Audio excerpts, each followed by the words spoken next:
Welcome everyone to the next edition of the Care CEO Success Stories podcast. My name is Adam James of Spring Up PR, and I am delighted to say that today my guest is Sanjeev Kanoria.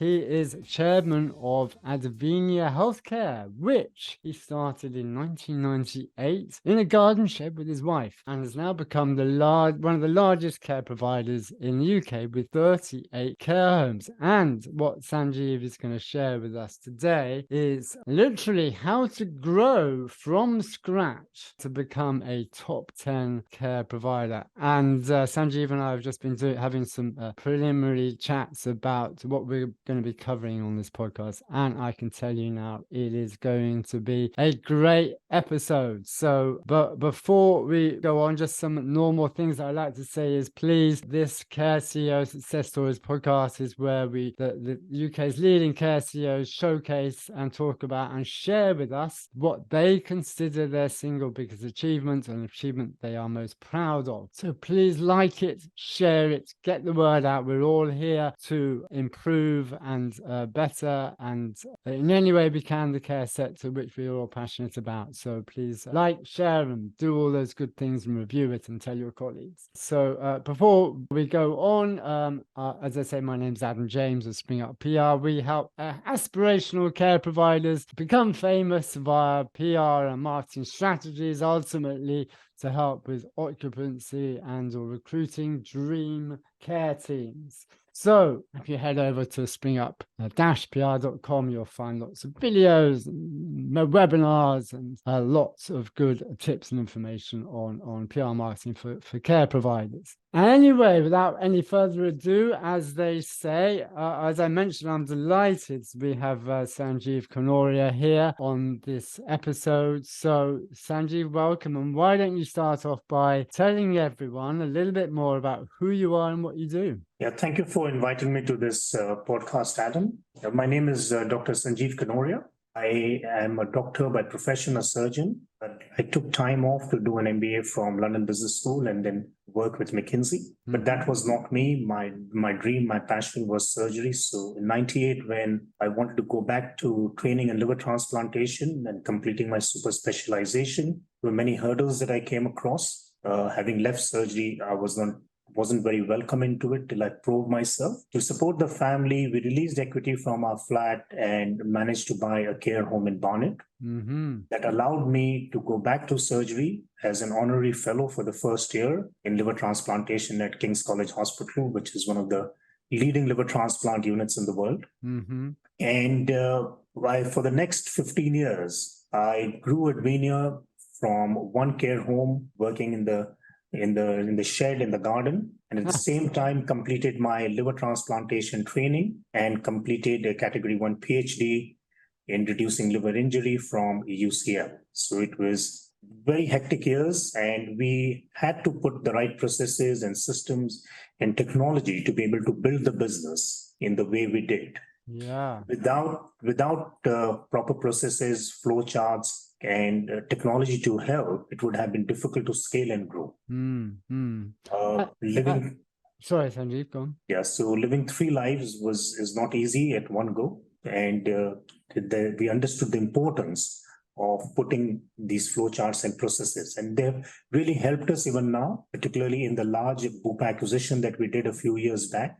Those same processes and flow charts, to the wonder of many, allowed us to integrate a very large failing operating business, which Bupa was running, into Advinia quite easily and succinctly within 16 months. Yeah, fascinating. And this 1998, isn't it, with the Barnet care home, and you were juggling, as you say, a PhD and liver transplant training.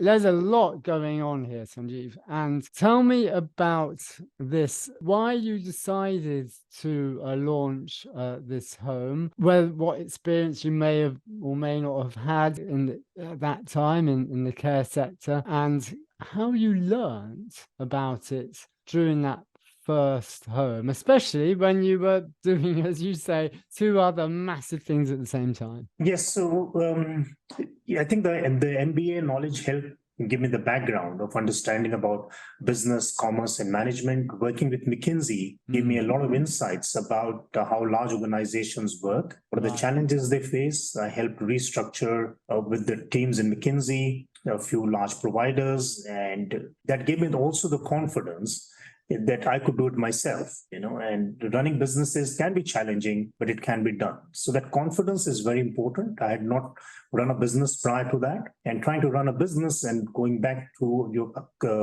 a career in liver transplantation and doing a PhD all together at the same time was in itself regarded quite crazy and chaotic at that moment, but I was determined, and I knew the only way I could do it was getting the processes right and getting the people part right. Yeah. So in the first 18 months of starting Advinia, we managed to get the Investors in People Award, which was a huge credibility stamp for us. It gave the message that these guys know what they are doing, they have the right processes of people management. And the care sector is mainly about people management, whether it be staff or whether it be your residents. And it is very important to get both very right. And so this first home, do you still have it, by the way, that first home? Yes, it's still one of our very profitable homes in Barnet. Great, fabulous. So we'll still have it. There's an emotional attachment to it, but besides the emotional attachment, I mean, I think the home is financially viable and is running well, so we have still kept it. Yeah, that's great. Okay, so that was your first home, and doing, as I said, the MBA and the liver transplant training. There was a lot on, but obviously you did it well. I'm sure you did all of those three things well. And then where did it go from there? You got the recognition. So I guess at some early point, it was like, okay, yeah, I can do this, and I like doing this. So where did it move on from there? And what we demonstrated to our funders at that time, that we are capable, we know what we are doing. And so when we went to start acquiring more homes every year as opportunities came, we kept on acquiring 1 to 2 homes within the group. Yeah. I didn't want to acquire a lot in the beginning because I just wanted to scale up slowly and gradually. After 4 or 5 years, in 2004, we decided to buy a larger group, and we bought a group from Barcap, which consisted of another 11 homes, which was spread out throughout the country. And that was a big challenge, a big step up for us, since the group was all over the country. However, we managed to integrate that within about 6 months. We integrated that whole business, again demonstrating that we had good systems, processes in place. We were very early adopters of thin clients. We realized that all knowledge, from my experience in McKinsey, all knowledge had to be centralized. Earlier, what we noticed was that a lot of the knowledge which the managers had was on their laptops or on their computers, and that access to that knowledge was very limited for the organization. And my view always was that managers are competent people. They know what they're doing. Most of them, they know what they're doing. And if good managers are creating processes, creating organizational knowledge, the organization should capture it before they leave and create a place from which it can be disseminated to the rest of the organization. Yeah, I see. This knowledge pooling was key for us to scale up, and that we could do by using technology. So by putting thin clients in every home, the managers had to put the information on the servers, and that allowed pooling of the knowledge base and creating a central knowledge center. Yeah. So in terms of these steady acquisitions, you say 1 or 2 that per year, and then the bigger acquisition. So during this time, Sanjeev, you were very much an emphasis on, okay, from what you had learned, we need to make sure, as you say, all that knowledge is centralized, and that we have the processes in place. And this is what becomes very interesting, in order to most effectively centralize that knowledge. And you alluded to the servers and doing that, but tell me how, on a day-to-day, week by week, month on month timeline, how that happens and how that centralization grows, and what technologies and processes do you use to encourage people to do that and to actually do it? It is very important to understand what are the key parameters in the business, and most people who have been in the care sector know what the key parameters are. So those key parameters need to be understood very clearly and to be broken down into simple parts where the information flow is very easy from the home managers to people in the senior management team. So they can understand problems, they can understand where they need to assist the managers early on in the process. That focus and clarity of information is crucial to scaling up any business. And it is worth it to take time to do it. And that's what we did. So at each part of our KPI, at each part of the critical point where the business information was needed, we created very simple, I call it idiot-proof management information systems, something which is so simple, so transparent that any person would be able to understand it without applying too much mind and effort. A lot of the MIS or the management information systems that I had seen in larger organizations, and particularly when organizations become large, are computer generated, and a lot of the important elements of that information is lost unless that information is properly customized and then computer generated.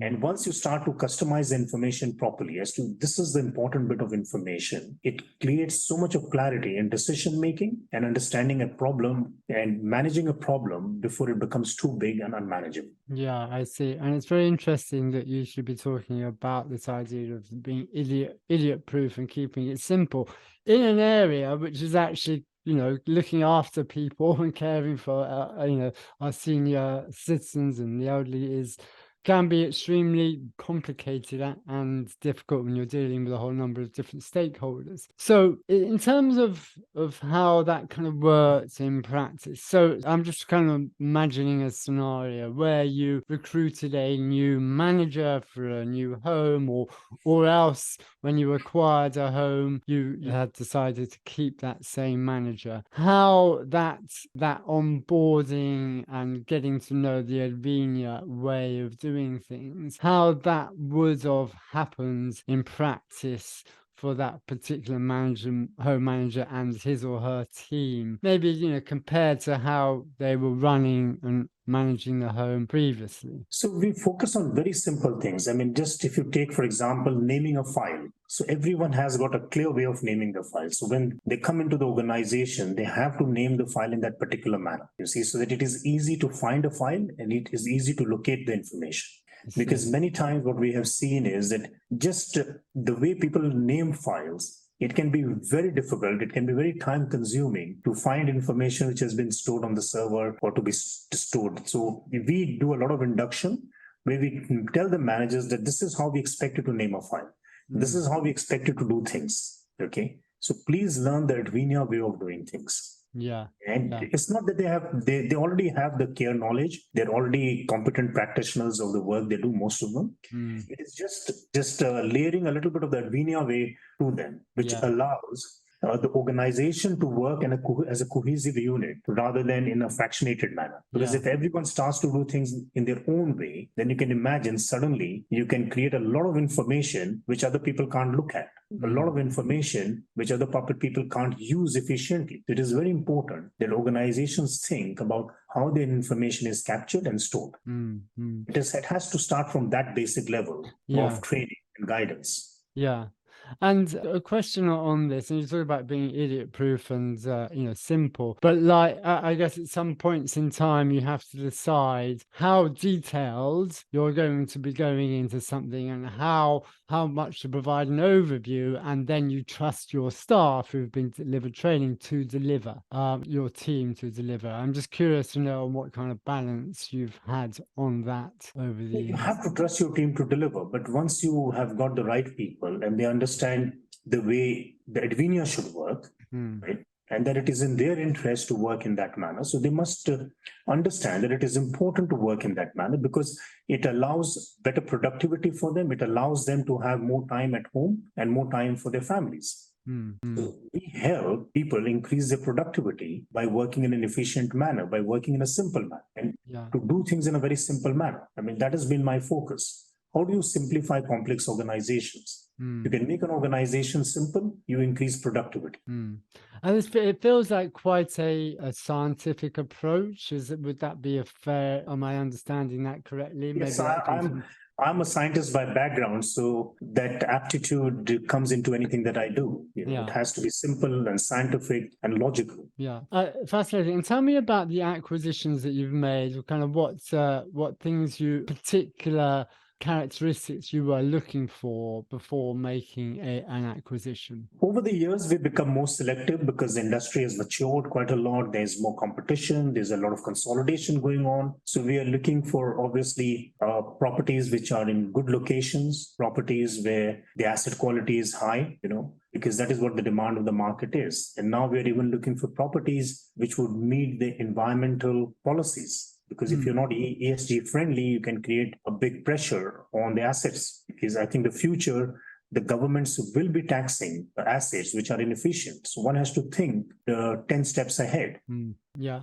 Obviously, that's very important. Asset quality has become extremely important, but along with asset quality, you also need to look at the marketplace. So in any particular region where you're operating, if there's less supply and the asset may not be the highest quality, you would still want to buy it because you can do something with it. You can invest, make it good quality because there is a demand for the services. Yeah. And in terms of, obviously, a big development was the acquisition of the Bupa homes. Tell me a bit about that, how you feel it went, what you've learned from that since. So when Bupa were carving out 12,000 of their beds in 2016-17, we were one of the bidders, and we along with a major investment bank made a bid for the full 12,000 beds. Unfortunately, we did not get the full bid, but we got a carve out of around 2,700 beds from Bupa. This 10,000 beds, majority of them were in difficulty. They had issues with them. The 2,700 that we bought had even more significant issues with very low percentage of staff with training. Only 25% of the staff had mandatory training. There were 4 embargoes. There were about 250 safeguarding issues. The occupancy was about 85%. They had IT system, which was all over the place, not fully integrated. And there were a number of IT systems that were working, about 70 or 80 pieces of software that were working. When we acquired it, it was quite a big challenge to integrate it within Advinia, but we had a very staged process. So we said, okay, we need to put first the IT systems in place, and we need to remove and get the staff trained. So our whole focus was in getting all the staff trained. So we improved the staff mandatory training from 25% to almost 92% within a period of 10 months. I see. We were the first people to have adopted e-learning systems way back in 2006. Right. And that really came in handy to deliver training to almost 3,000 staff across the whole country, from Scotland to London.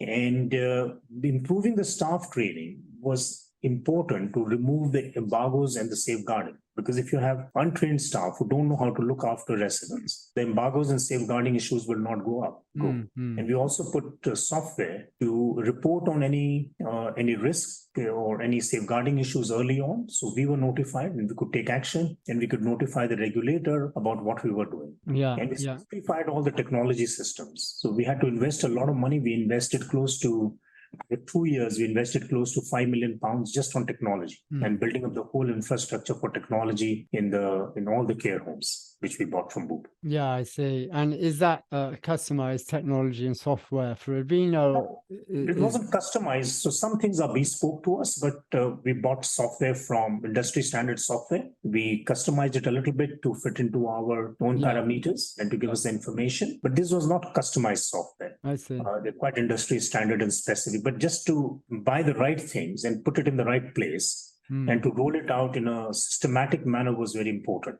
Yeah. So within 18 months, we had managed to integrate the full business. And just pre-COVID, in March of 2020, we had achieved an occupancy of 92%. All the safeguarding was removed. All the embargoes were removed. Our staff mandatory training had moved from 25% to 92 to 94%. We had invested heavily.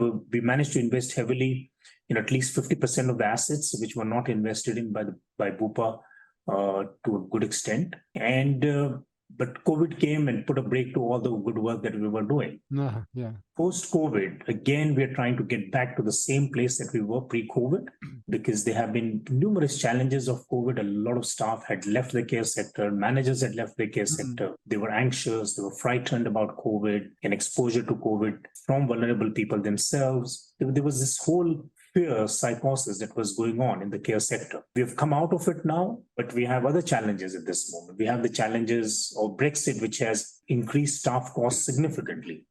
We've had the energy cost challenge. We've had the finance cost challenge where the interest rates have gone up. But the biggest problem that the industry and the care sector today faces is the low fees that the local authorities and CCGs pay. They literally wanted to provide care for free. They are not fulfilling their statutory duties by not paying the right fee for care. And that is creating a pressure on hospital beds. The pressure on hospital beds is preventing the working age population to get treatment at the right time. So sickness days is increasing in the economy. Increasing sickness days is reducing productivity. So people cannot appreciate how important the social care sector is to keep everything going on in the economy. It's all linked. It's like a chain. People think, social care sector is looking after older people. It doesn't, we're going to ignore it. And they have done that for many years. Successive governments have done that for the last 20 years.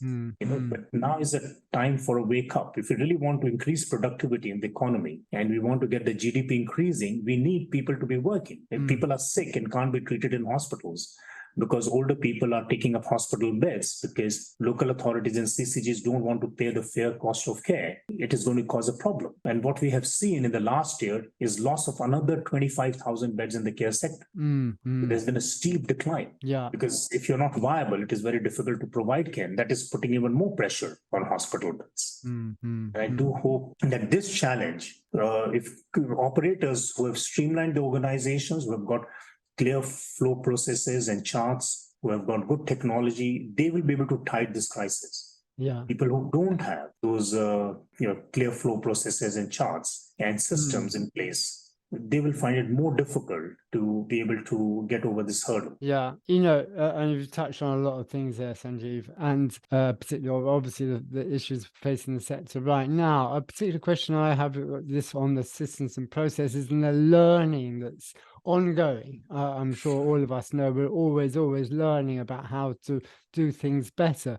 Where have you learned, you feel, Sanjeev, where have you learned yourself from, who do you turn to for getting guidance and thoughts on how to improve on those systems and processes? Where do you get the inspiration from? Where do you source your guidance from?